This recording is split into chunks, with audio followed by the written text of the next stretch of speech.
அன்பே துணை எல்லாவர்க்கும். அன்பு உருவாக அறிவே குரு.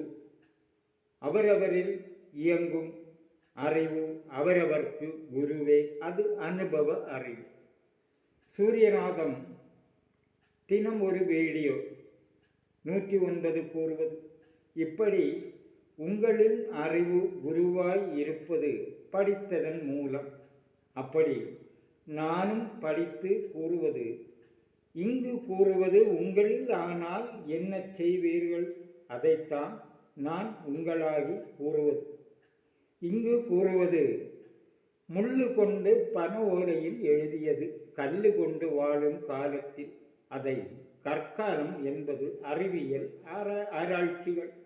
இப்படி கூற காரணம் 49,000 ஓலைச்சுவடிகள் என்பது ஏமாத்து பேச்சு இல்லை. தஞ்சாவூரில் இன்றும் தமிழ் நூலகத்தில் உள்ளது. எத்தனையோ இன்னல்களில் பட்டும் அந்நிலை இன்று இருப்பது ஓலை குறிப்புகள். ஓலை எழுத்துக்கள் உடல் கூறும் செயலை கூறுவது. அதை அகம் என்பது கேட்பவர்கள் நன்கு புரியுங்கள். எந்த ஓலைச்சுவடிகள் நீங்கள் கேட்பது படிப்பது அத்தனையும் கூறுவது இதன் செயல் வழி என்பது. இது எண்ணகம் என்பது அவர்கள் கூறுவதில் உடலுக்குள்ளில் செயல்படுவது ஓலைச்சுவடிகளில். இதை நன்றாக கவனியுங்கள். நான் கூறுவது உங்கள் உடலில் இருப்பது, அது மெய் என்பது. இது 6 ஆதாரம் என்பது அகம் 6 இருப்பது ஆதாரம். அது இல்லாமல் இயங்காது. அதன் செயல் தெளிவாக இருப்பது என்பது உடலில் அகவுடற் செயல். இது நாம் யாரும் பார்ப்பது கிடையாது. ஆனால் அவர்கள் அகக்காட்சியில் கண்டு அதை உணர்ந்து அன்று எழுதியது. மூலாதாரம் இப்படி கூறினாலும் புரியாது. மலம் போகும் துவாரம். அன்னக்குடல் இது புரியும். அன்னம் சேரும் இடம். நீர்க்குடல் எப்படி உருவாவது என்று சிலருக்கு தெரியாது. குறை இல்லை கூறுவது. அங்கு மலம் வேற நீர் வேற பிரிந்து இரண்டாகி அது அப்பு என்று பழைய வார்த்தையில் கூறுவது நீரை. நீர்க்குடலில் அந்த நீர் சென்று செயல்படுவது மஞ்சை நிறம். மஞ்சை நிறம் நெஞ்சில் இருதயத்தில் சென்று இரத்தம் ஆவது. இதற்கு நெஞ்சு சங்கு வழி சுவாசம் நெஞ்சில் இறங்க வேண்டும். அது தொண்டைக்குழியிலிருந்து இழுப்பது. உள்ளில் ஏறு இறங்குவதில் வரும் வாயு செயல் சூடு. அந்த சூடில் இரத்தம் இருதயத்தில் துடிப்பு. அங்கு இரத்தம் செயலாகி வெள்ளை நிறமாவது நாதம். அது ஓலை குறிப்புகளில் கூறுவது. நாத நிறம் உருவாவது எதற்கு? நம் உடலில் எந்த உடலிலும் அதன் செயல் சக்தி. இங்கு உடல் அவயவங்கள் எப்படிதான் செயல்பட்டாலும் அந்த சக்திகள் முகத்தில் 5 சக்திகளுக்கு செயல் இயங்குவதில் உடல் அவயவங்கள் உடல் உறுப்புகள் அனைத்தும் அது உங்களில் இயங்கும். என்னில் எந்த உயிர்களிலும் இயங்குவது மூக்கு வாய் கண் காது மெய் செயல். இந்த செயல்படுவதற்கு இவர்கள் 5 பேரும் உடலுக்கு தலைவர்கள் என்பது. இன்று இப்படி பள்ளிக்கூடங்களில் படிப்பு இல்லை. இதன் அன்று இப்படி படிப்பவர்கள் காலமாற்றம். தனம் கொடுத்து குருக்களிடம் சென்று நின்று தங்கி படிப்பது 51 எழுத்துக்கள். அன்று ஓலை புல் கொண்டு மரம் பூணுகளில் அமைத்த குடிசைகளில் படிப்பது. தனவான்கள் நிலையில் உள்ளவர்கள் மைந்தர்கள். மைந்தர்களாக முடியாது, மைந்தன்மார்கள். அது கைவிரலால் குச்சிகள் கொண்டு மண்ணில் வரைந்து கற்பது. அது எழுத்து. அந்த எழுத்து உடலுக்குள் ஒலி செயல்படுவது. ஒவ்வொரு எழுத்து செயல் மேலே கூறிய 6 ஆதாரத்தில் என்பது உடலில் 6 இடத்தை குறிப்பது. அதிலிருந்து ஒவ்வொரு நாடி செயல் உடல் உறுப்புகளை குறிப்பது. அப்படி படித்து வரும் ஒலி செயலை வைத்து முள்ளு கொண்டு எழுதிய பனை ஓலை எழுத்துக்கள், அது அஷ்டாங்க யோக செயலுக்கு. அந்த செயல் இயங்க எழுத்துக்கள் வேண்டும். அந்த எழுத்து உடல் சார்ந்து இருக்க வேண்டும். அப்படி 3 தலைமுறைகள் சங்க காலங்கள், 1ஆம் சங்கம், 2ஆம் சங்கம், 3ஆம் சங்கம் காலங்களில் தமிழ் சித்தர்கள் பண்டிதன்மார்கள் ஆராய்ந்தது அநேகம் உண்டு. அந்த செயலில் தமிழில் இன்று நீங்கள் கூறும் நிலம், வானம், அதன் இடைக்குள் பயன்படும் எல்லா இன செயல்கள், பறவைகள், பல எல்லாவைக்கும் தமிழில் அர்த்தம் கூறியது. மருந்து, அது சித்த மருந்து. சித்தன் என்றால் தமிழ். சித்த மருந்து தமிழ் சித்தர்கள் கண்டுபிடித்தது. இப்படி பெருமைக்கு கூறவில்லை, நேர்மை செயலாக இயங்குவதை கூறுவது. சகல ஜீவஜாலம் மண்ணு நிரம்பரை பெயர் எழுதியது வாழ்க்கைக்கு பேசும் அர்த்த எழுத்தில். இன்று பள்ளிக்கூட படிப்பில் இப்படி இங்கு கூறுவது போல் கூற மாட்டார்கள். பள்ளிக்கூட அறிவிற்கு கையேடுகள், புதிய அர்த்தங்கள் காண்பது. எழுத்துக்கள் அன்று உடல் ஒலி என்பது ஆ என்று பேசும் ஒலி உங்கள் உடலில் உருவாவது. அந்த ஆ ஒலி அன்னக்குடலில் கேட்பது.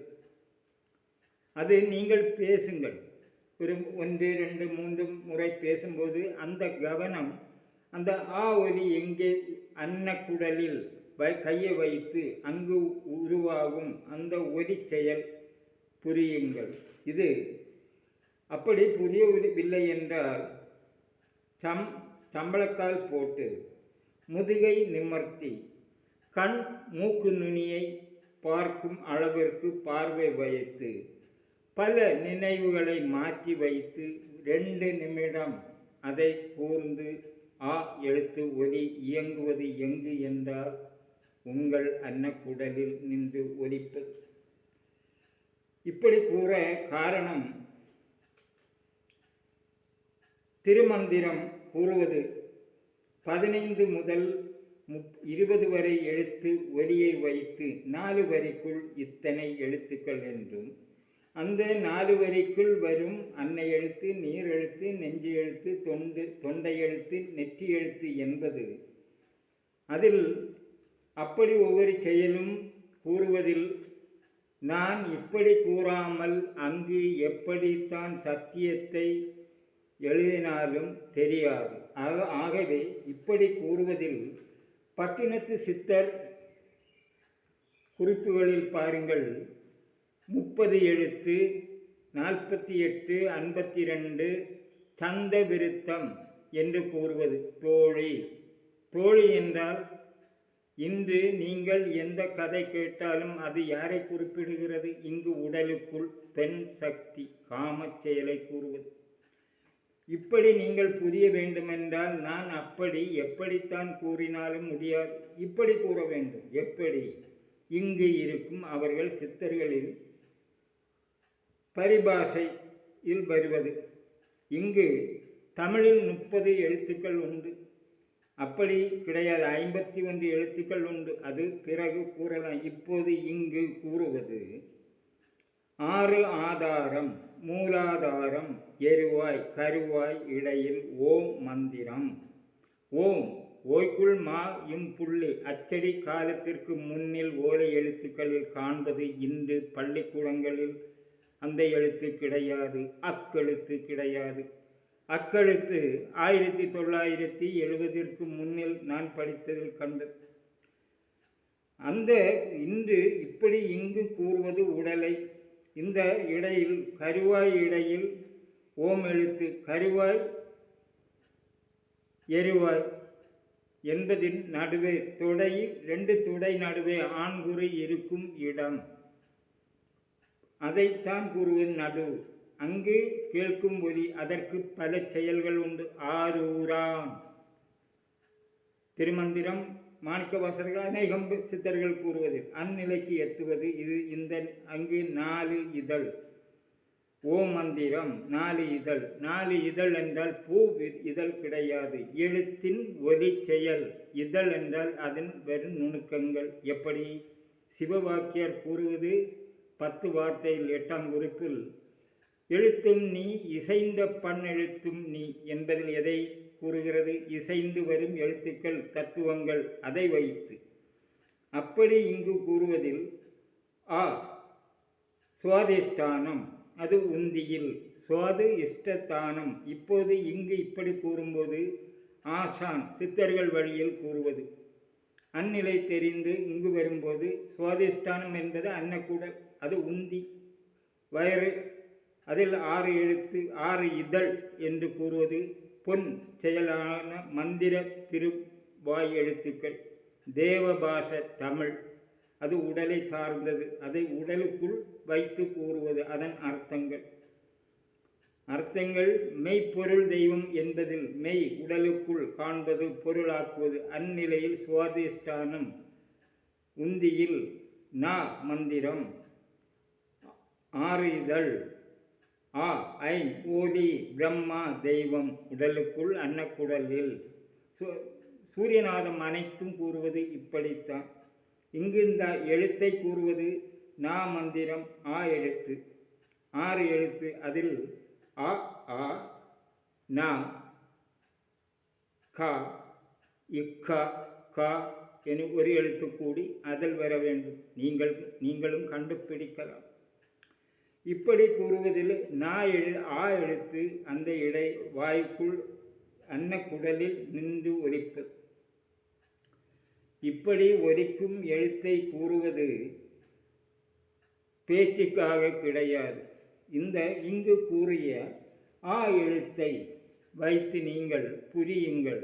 இது கேட்பவர்கள், இங்கு கேட்பவர்கள் எந்த விஷயமும் சூரியநாதம் கூறுவது எழுத்துக்களை ஊனி உடலுக்குள் செயல்படுவதை வைத்து கூறுவது. இது நான் இப்படி இந்த ஒவ்வொரு செயலும் கொஞ்சம் கொஞ்சமாக எழுத்து விஷயத்தில் வரும்போது தமிழ் மக்கள், கிரந்தங்கள் படிப்பவர்கள் அனைவர்களுக்கும் இந்த ஆ எழுத்து ஒலி தெரிந்தாக வேண்டும். அது நீங்கள் எச்செயலில் செயற்பட்டாலும் நல் செயல் என்பது அறிவு தெய்வ நிலை அடைவது. இங்கு கூறுவது பக்தி காண்பதற்கு, அது உடல் செயலை வைத்து கூறுவது. அதற்கு ஆதாரம் எழுத்து, அந்நிலையில் கூறுவது. அடுத்ததில் தொடர இதை கேட்பவர்கள் சப்ஸ்கிரைப் செய்யுங்கள். அங்கு வரும் அந்த எழுத்தின் கருத்தை எழுதுங்கள். ஆ என்பது ஒலி இப்படி இருக்கிறது. அப்படி உங்களுக்கு தெரியாதவையை கருத்துக்களாய் எழுதும்போது என்னால் கூற முடியும். அது உடல் சார்ந்து வருவது, வேறு வெளிச்செயலை கூறி வருவது கிடையாது. உடல் வெளிச்செயலை உள்ளில் ஆக்கி உடல் செயலாவது பஞ்சபூத செயலை உண்பதினால். அதனால் உடல் சார்ந்து வருவதை கேளுங்கள், கருத்தாய் கேளுங்கள். உங்களுக்கு கருத்துகள் உடலை சார்ந்து கூறுவது சரியாக வேண்டும். அப்படி கூற உங்கள் எண்ணங்கள் நன்மையில் வர மீண்டும் கூறுவது சப்ஸ்கிரைப் ஒன்று செய்து அதை முயற்சி திருவினை ஆக்கும் உங்கள் எண்ணங்களுக்கும் தென்பட. நன்றி.